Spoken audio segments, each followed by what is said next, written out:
자, 우리 그리스도인들은요, 똑똑한 선택, 현명한 선택을 했다고 자신 있게 말할 수 있는 사람들입니다. 아멘. 전에는 사망의 길로 직진하며 살다가 이제는 생명의 길로 유턴을 했기 때문에 그렇습니다. 이 생명의 길로 유턴한 것은 여러분의 전 인생 가운데 가장 잘한 선택이고 가장 잘한 결단입니다. 그렇기 때문에 여러분들은 여러분의 행동에 대해서 자부심을 가지셔야 돼요.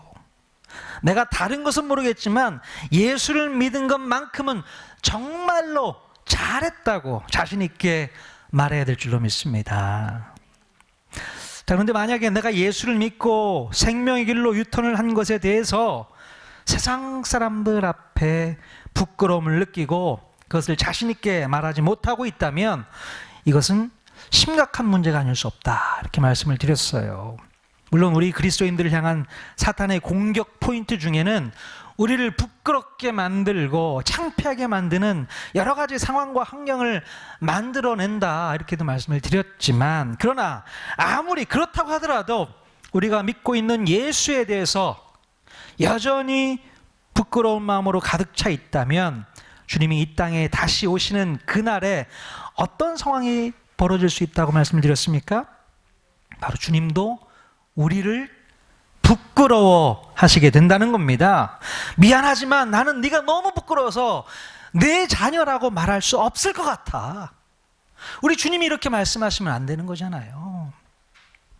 자, 이렇게 우리에게 땅을 치고 후회하게 될 일이 있을 수 있다는 것입니다. 자, 그렇다면 여러분들은 주님 보실 때에 부끄러운 성도이십니까? 아니면 자랑스럽게 느끼시는 성도일까요? 어떻습니까? 우리 주님께서 부끄럽게 느끼시는 성도님이세요? 아니면 자랑스럽게 느끼시는 성도님이십니까? 우리 옆 사람한테 물어보세요. 당신은 주님께서 부끄럽게 느끼시는 성도입니까? 자랑스럽게 느끼시는 성도입니까?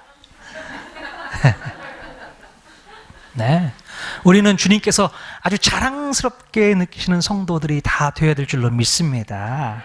아멘.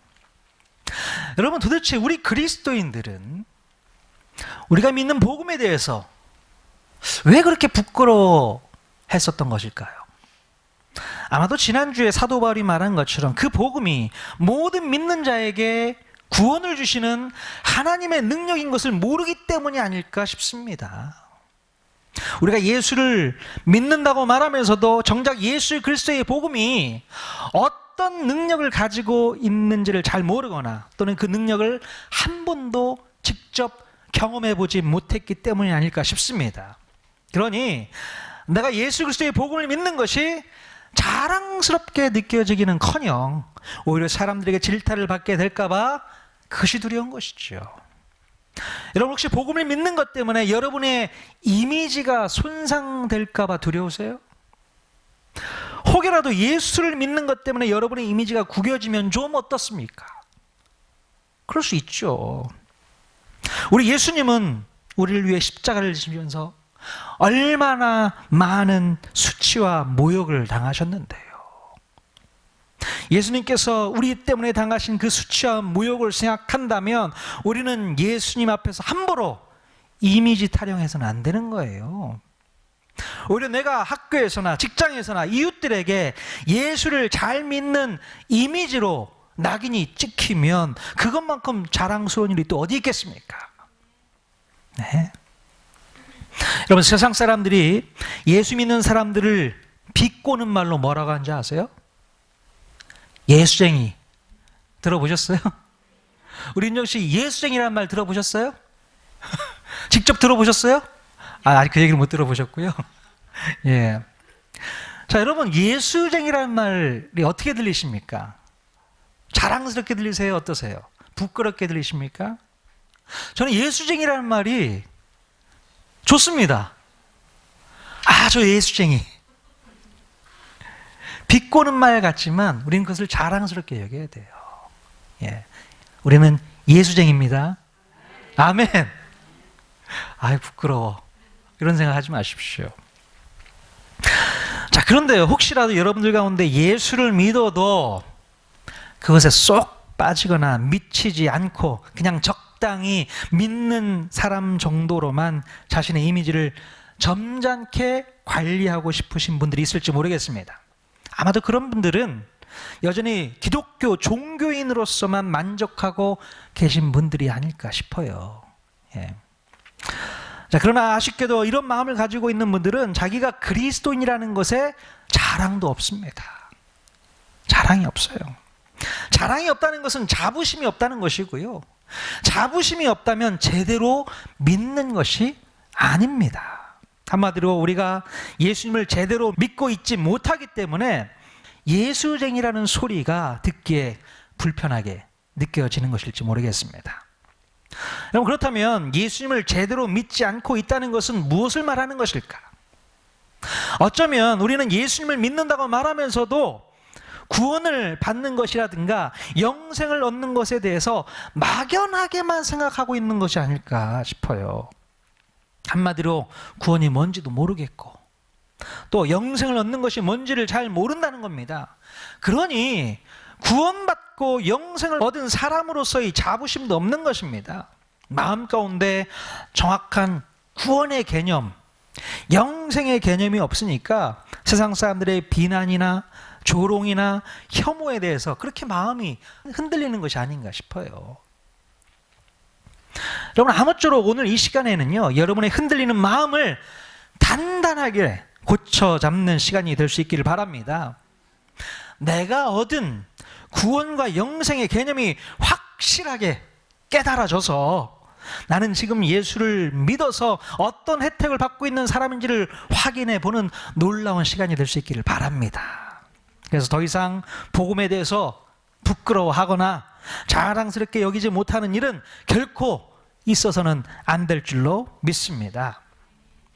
자, 오늘 우리가 읽은 로마서에서 사도 바울은 우리가 예수님을 믿음으로 말미암아 얻게 된 혜택이 있는데 그것이 무엇이라고 말씀하고 있습니까?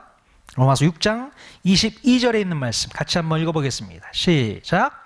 그러나 이제는 너희가 죄로부터 해방되고 하나님께 종이 되어 거룩함에 이르는 열매를 맺었으니 그 마지막은 영생이라. 아멘. 자, 우리가 이제 예수님을 믿음으로 말미암아 죄로부터 해방이 되었고 영생을 얻게 되었다고 말씀하고 있습니다. 그러므로 우리가 예수님을 믿기 전에는 어떤 상태에 있었다는 거예요? 우리는 죄의 종으로, 죄의 노예로 살고 있었다는 겁니다. 죄의 종으로 살고 있었다는 것은 우리가 죄 때문에 늘 끌려다니는 삶을 살아야 했다는 것입니다. 우리는 죄에 대해서 자유롭지 못하고 죄성이 원하는 것을 내가 꾸역꾸역 해가면서 비참하게 살아야 했었다는 것이죠. 그리고 무엇보다도 그 죄성으로 말미암아 하나님과의 관계가 끊어진 삶을 살고 있었다는 것을 의미합니다. 여러분, 그러면 하나님과의 관계가 끊어진 삶을 살고 있었다는 것은 무엇을 의미하는 겁니까? 그것은 바로 우리 인간이 하나님과의 관계가 끊어짐으로 말미암아 우리들의 삶 가운데 기쁨도 없고 만족도 없고 소망도 없고 오로지 불평과 불만으로 가득 찬 삶을 살 수밖에 없게 되었다. 그 얘기를 하고 있는 것이죠. 자, 하나님과의 관계가 끊어지고 우리 안에 있었던 하나님의 형상이 깨졌기 때문에 하나님과는 더 이상 교제를 나눌 수 없는 형편과 처지가 되었다는 것입니다. 그래서 우리 인간에게는 외로움과 고독이 찾아오게 되었고요. 또 인간은 그것을 달래기 위해서 마음 가운데 내장되어 있는 죄성들을 틈틈이 사용하게 되었다는 것입니다. 내 안에 있는 죄성을 사용해서 우리 외로움과 고독을 달래기 시작했다는 거예요. 자, 그래서 그 죄가 또 다른 죄를 낳고 또 그 죄들이 결국에는 우리를 사망에 이르도록까지 했다는 겁니다. 지난주 뉴스 보도 보니까요, 이번 명절에도 크고 작은 사건 사고들이 많이 있었더라고요. 저기 전남 순천에서는 70대 남성이 부부싸움 끝에 아내에게 흉기를 휘둘려서 큰 상처를 냈던 사건이 있었습니다. 왜 명절에 부부싸움을 하나 이해는 되지만 그럼 어떻게 흉기를 사용할 수 있겠습니까? 말도 안 되죠. 또 충남 아산에서는 가족들끼리 술 마시다가 사소하게 말다툼이 생겨서 60대 남성이 자기 매형을 흉기로 죽이는 그런 안타까운 사건이 벌어졌었습니다. 여러분, 이렇게 즐겁고 복된 명절에 왜 이런 끔찍한 일들이 벌어져야 했을까요? 바로 우리 인간이 죄의 종으로 살고 있기 때문에 죄에서 해방되지 못하면 바로 인간이 마음속에 도사리고 있는 죄성이 죄를 낳고 사망에 이르도록 하게 한다는 것입니다. 이 모습이 바로 하나님과의 관계가 끊어진 사람들의 결말인 것이죠. 별것도 아닌 일을 가지고 화를 내고 내 마음 가운데서 분노가 일어나고 서로 싸우고 죽이기까지 한다는 거예요. 그러면 이런 일이 벌어진 가정은 평생 행복한 삶을 살 수 있을까요? 그렇지 못하죠. 계속 반복이 되는 겁니다. 죄가 또 죄를 낳고 또 그 죄가 또 다른 죄를 낳게 되는 겁니다. 사망이 계속 반복이 되는 것이죠. 여러분, 사탄의 목적은요, 어떻게 해서든 우리 인간들을 죽이고 멸망시키려는 목적밖에는 없습니다. 그래서 사탄은 우리 인간이 가지고 있는 죄의 속성을 적절하게 사용하면서 결국 우리 인간이 죄의 종으로 살면서 망하도록 끊임없이 사주하고 있다는 거예요. 이게 사탄의 목적입니다. 자, 그러나 그것도 모른 채 우리 인간들은 늘 손해를 보고 행복을 강제로 빼앗기면서 비참하게 평생을 살아가고 있다는 것입니다. 너무나도 안타깝죠. 여러분, 정말 우리가 부끄러워해야 할 것은요, 바로 죄의 종노릇하며 사는 삶입니다. 그걸 우리는 부끄러워해야 하는 것입니다. 자, 로마서 6장 21절에 이런 말씀이 있죠. 같이 읽겠습니다. 시작. 너희가 그때에 무슨 열매를 얻었느냐? 이제는 너희가 그 일을 부끄러워하나니 이는 그 마지막이 사망임이라. 네. 인간이 죄에게 종노릇했을 때에 무슨 열매가 있었습니까? 오직 미움과 다툼과 시기와 분열과 살인과 고통밖에 없었어요. 무슨 열매가 있었겠습니까? 오히려 우리가 부끄러워해야 할 것이 바로 이런 악한 열매들이어야 한다는 겁니다. 결국 이런 더러운 열매들을 맺다가 마지막에 가서는 영원한 사막으로 들어가게 되는 것입니다. 여러분, 이런 모습을 가지고 우리가 스스로 자랑스럽게 여길 수 있을까요? 물론 악한 자들은요, 흉악한 범죄를 저지르면서도 그것이 부끄러운 줄도 모릅니다. 오히려 남들 핑계를 대면서 상황과 환경 탓만 하려고 합니다. 심지어 죄를 지으면서도 남들이 하지 못하는 것을 내가 해내는 것에 대해서 자랑스럽게 여기는 정신 나간 사람들이 얼마나 많이 있는데요. 본인 스스로는 이런 모습이 죄의 종노릇하고 있다는 생각을 전혀 못하고 있는 것입니다. 그게 바로 죄의 종노릇하고 사는 삶인데요. 참으로 불쌍한 인생이 아닐 수 없습니다. 자, 그러나 여러분, 예수 믿고 구원받은 우리들은 예수님을 믿음으로 말미암아 엄청난 혜택을 누리면서 살고 있다는 것을 믿을 수 있길 바랍니다. 자, 그러면 죄에서 해방된 사람들은 지금 어떤 혜택을 누리면서 이 땅을 살아가고 있을까요? 바로 죄로부터 해방된 뒤로는 하나님이 종이 되어서 거룩함에 이르는 열매를 맺게 되었다라고 말씀하고 있죠. 이것이 바로 구원받은 사람들이 누릴 수 있는 영생의 삶인 줄로 믿을 수 있기를 바랍니다. 자, 구약 성경에 보면 애굽에서 노예 생활을 하고 있었던 히브리 백성들은 그들이 노예에서 해방이 되었을 때에 어떤 혜택을 누릴 수 있었습니까? 바로 애굽의 종이 아닌 하나님의 종이 되어서 거룩한 백성으로 살아갈 수 있게 되었습니다. 더 이상 애국 사람들에게 억눌리거나 억압을 받거나 머리를 수그릴 필요가 없었어요. 이제 떳떳하게 고개를 들고 가슴 펴고 자유롭게 살 수 있게 되었다는 것입니다. 그리고 하나님의 백성으로서 모든 혜택을 다 누릴 수 있는 새로운 시민이 되었단 말이죠. 자, 마찬가지로 저와 여러분 모두는 이제 죄에서 해방된 자유민이 다 된 줄로 믿을 수 있기를 바랍니다. 이제 구원받은 자로서 영생의 혜택을 누리면서 살고 있다는 생각을 우리는 할 수 있어야 되는 거예요. 자, 로마서 6장 23절에 뭐라고 되어 있습니까? 같이 읽겠습니다. 시작. 죄의 삭은 사망이요 하나님의 은사는 그리스도 예수 우리 주 안에 있는 영생이니라. 아멘. 죄의 값은 사망으로 이어지지만 하나님께서 우리에게 주시는 선물은 영생으로 이어지는 줄로 믿습니다. 그러므로 우리 그리스도인들은 영생의 혜택을 누리면서 살아가는 것을 세상 사람들에게 자랑으로 여길 수 있어야 돼요. 그럼 이게 우리에게 가장 큰 자랑 아니겠습니까? 나는 영생의 삶을 살고 있어. 아멘. 이게 자랑인 거예요. 남들은 하지 못하는 그 영생 내가 살아가고 있어. 자, 그렇다면 여러분, 우리가 지금 누리고 있는 이 영생의 혜택은 과연 무엇일까요?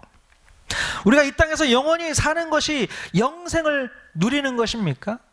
그럼 영원히 사는 거 원하세요? 영원히 사는 것은 예수 믿어도 영원히 살고 예수 안 믿어도 영원히 삽니다. 어디에서 사느냐가 문제인 것이지. 자, 요한복음 5장 24절에 뭐라고 이야기하고 있는가? 같이 한번 읽어보겠습니다. 시작. 내가 진실로 진실로 너희에게 이르노니 내 말을 듣고 또 나 보내신 이를 믿는 자는 영생을 얻었고 심판에 이르지 아니하나니 사망에서 생명으로 옮겼느니라. 아멘. 영생이라는 것은요, 예수님의 말씀을 듣고 믿을 때에 얻을 수 있게 되는 혜택인데요, 이것은 우리로 하여금 더 이상 심판에 이르게 하지 않고 사망에서 생명으로 유턴하게 하는 삶이라는 것을 말씀하고 있습니다. 예. 사망에서 생명으로 유턴하게 하는 삶, 이게 바로 영생이라고 말할 수 있다는 거예요. 여러분, 원래 우리 인간들은 범죄하기 전에는 에덴 동산에서 생명의 삶을 살고 있었습니다. 하나님과 함께 깊은 교제를 나누면서 생명의 삶을 살아갈 수 있었어요. 그러나 인간이 범죄함으로 말미암아 그때부터 사망의 문이 열리기 시작합니다. 그래서 우리 인간들은 수많은 죄악들이 난무하는 비참한 삶을 살게 되었죠. 더 이상 생명의 삶은 살 수가 없게 되었고요, 사망이 주관하는 심판을 겪으면서 살아야 했다는 것입니다. 예수님께서 오시기 전까지 인간의 삶은 고통과 고난의 연속이었어요.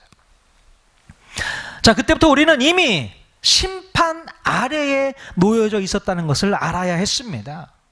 우리가 예수님을 믿기 이전의 삶은 죄악으로 가득한 삶이었기 때문에 그것 자체가 벌써 심판을 받은 것이다, 이렇게 성경이 기록하고 있습니다. 이미 심판을 받았다고요.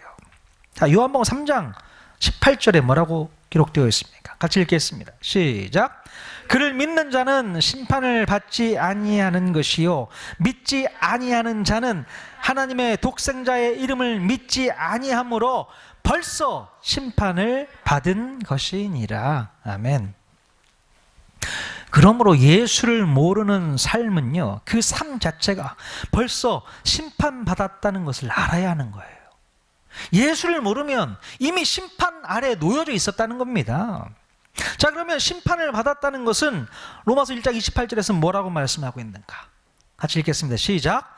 그들이 마음에 하나님 두기를 싫어하며 하나님께서 그들을 그 상실한 마음대로 내버려 두사 합당하지 못한 일을 하게 하셨으니. 네. 심판을 받았다는 것은 그냥 그들을 그 상실한 마음대로 내버려 둔 상태를 말합니다.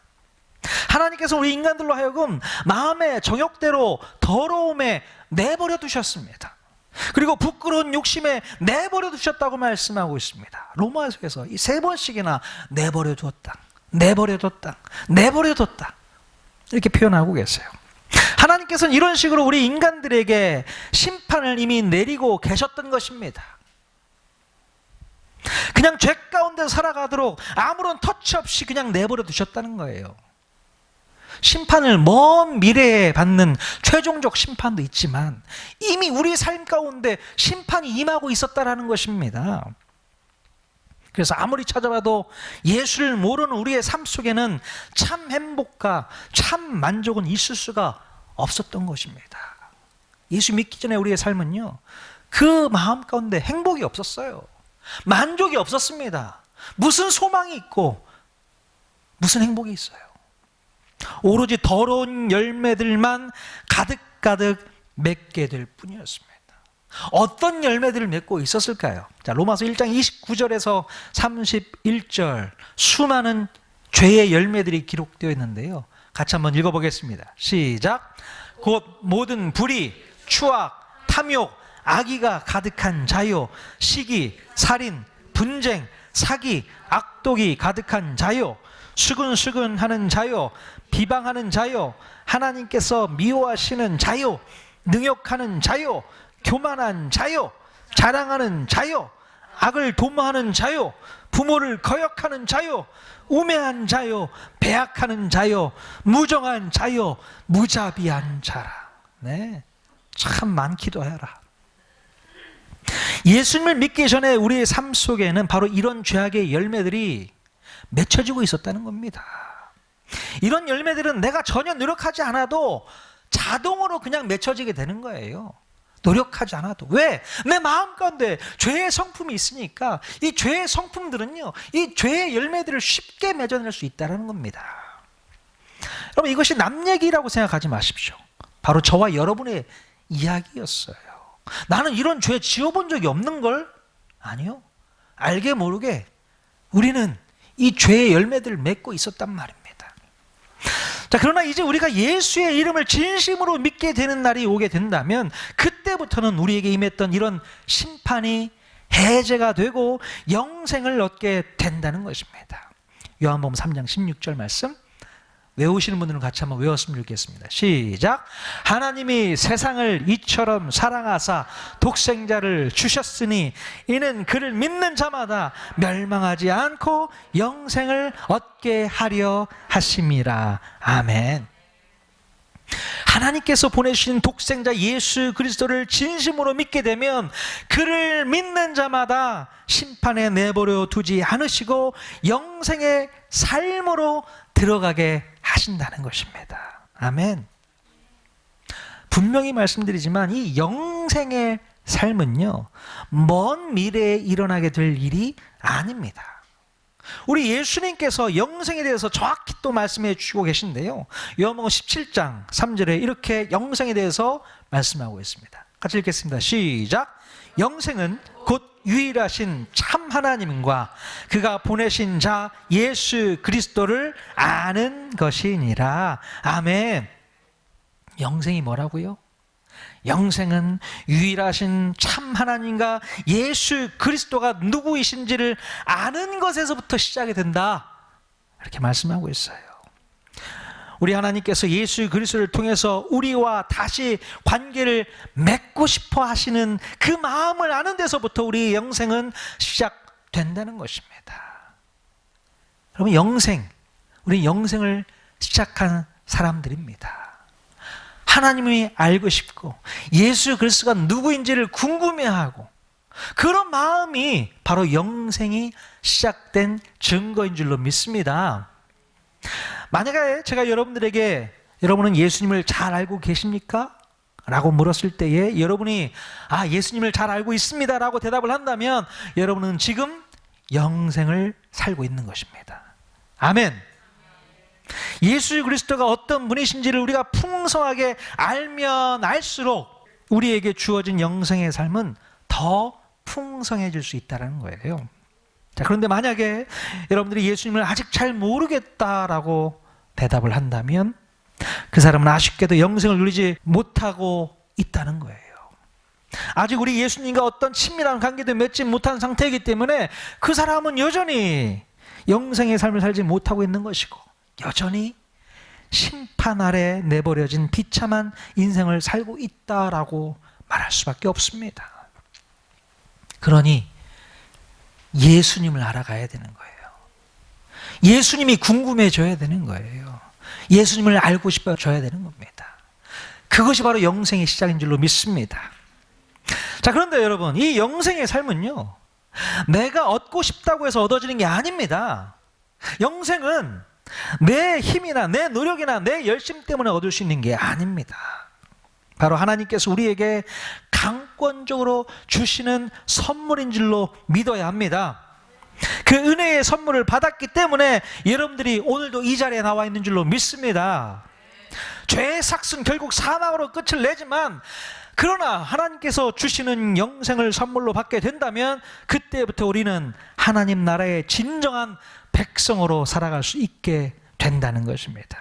그러니 영생을 선물로 받은 사람은 당연히 자랑해야죠. 자랑해야죠. 아멘. 자, 골로새서 1장 13절에서 14절에 있는 말씀 또 같이 한번 읽어보겠습니다. 시작. 그가 우리를 흑암의 권세에서 건져내사 그의 사랑의 아들의 나라로 옮기셨으니 그 아들 안에서 우리가 속량 곧 죄사함을 얻었도다. 아멘. 그러므로 우리는 더 이상 흑암의 권세에 묶여서 사는 존재들이 아닌 것입니다. 우리는 예수 그리스도의 십자가 보혈로 인해 죄사함을 얻었고 구원받은 인생을 사람들인 줄로 믿습니다. 그때부터 우리는 하나님 나라로 옮겨져서 영생이 시작된 사람들인 거예요. 바로 이러한 그리스도인의 정체성이 오늘 나 자신으로 하여금 능력으로 나타날 수 있어야 되는 것이죠. 여러분, 그러므로 우리 그리스도인들의 가치는 실로 대단한 것입니다. 세상 사람들에게 남다름을 보여줄 수 있는 대단한 실력을 갖추고 있는 사람들이 바로 우리들이에요. 우리 그리스도인들입니다.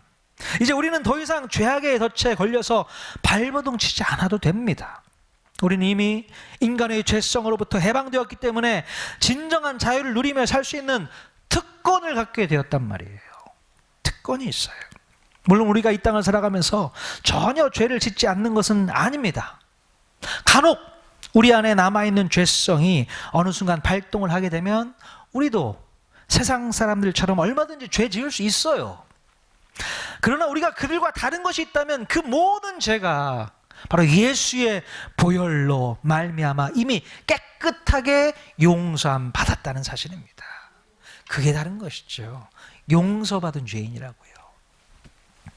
자, 그러므로 우리는 더 이상 죄의 종이 아니기 때문에 끌려다니거나 묶여있을 필요가 없어요. 왜냐하면 우리는 예수 그리스도와 깊은 관계를 맺음으로 말미암아 그 누구도 살지 못했던 영생으로 들어가는 삶을 살게 되었기 때문에 그렇습니다. 이제 우리는 영생을 맛보며 주님과 함께 살아가는 멋진 삶을 살고 있는 줄로 믿습니다. 그래서 우리는 세상 사람들 앞에서 담대하고 자신 있게 예수를 선포하고 예수를 자랑하고 예수를 나타낼 수 있어야 되는 거예요. 여러분, 이렇게 예수 믿고 구원받은 우리들은 받은 혜택들이 얼마나 많이 있는지 모릅니다. 얼마나 많은 은혜들을 받았습니까? 우리가 누군가에게 귀한 선물을 받으면 자랑하고 싶잖아요. 나 이거 받았어. 너 이런 거 있어? 나 이런 거 있는데. 그런 자랑하고 싶은 마음 가지고 여러분 자랑하십시오. 이렇게 자랑하시면 됩니다. 나는 죄를 용서받았어. 죄에서 해방되었다고. 그래서 이제 영생으로 통하는 삶을 살 수 있게 되었다고. 이런 자랑하셔야 됩니다. 이런 자랑 많이 하셔야 돼요. 죄로부터 해방되었어. 나는 구원받았어. 영생으로 들어가는 문에 같이 갔으면 좋겠다. 이렇게 권면의 말로 전도하셔야 됩니다. 자랑만으로 끝날 것이 아니라 너도 함께 영생으로 들어가자. 너도 함께 죄 용서함 받자. 너도 함께 죄에서 해방된 삶을 살아보자. 이렇게 권면해야 되는 거 아닙니까? 우리만 구원받고 우리만 행복한 삶을 살면 끝나는 겁니까? 아니요.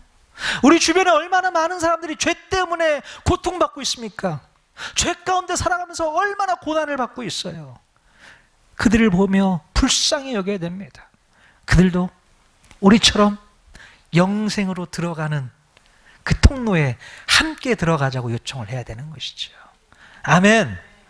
그것이 바로 복음을 맡은 자의 사명인 줄로 믿습니다. 우리가 복음을 자랑으로 여기고 끝날 것이 아니라 그 복음에 대한 자랑이 전도로 이어져야 되는 거죠. 예수 그리스도를 홍보해야 됩니다. 예수 그리스도를 나타내야 되는 것입니다. 그래서 우리 주님이 기뻐하시는 귀한 복음 전도 사역에 여러분들이 최선을 다할 수 있기를 바랍니다. 우리 통하는 교회 모든 성도들이 예수의 복음 붙잡고 다시 복음으로 돌아가서 그 복음 하나로 온 세상이 정말로 아름다운 하나님의 나라, 하나님의 백성들로 모이는 그런 놀라운 일들을 경험하는 우리 통하는 교회 모든 성도들이 다 될 수 있기를 주님의 이름으로 간절히 축원드립니다. 아멘.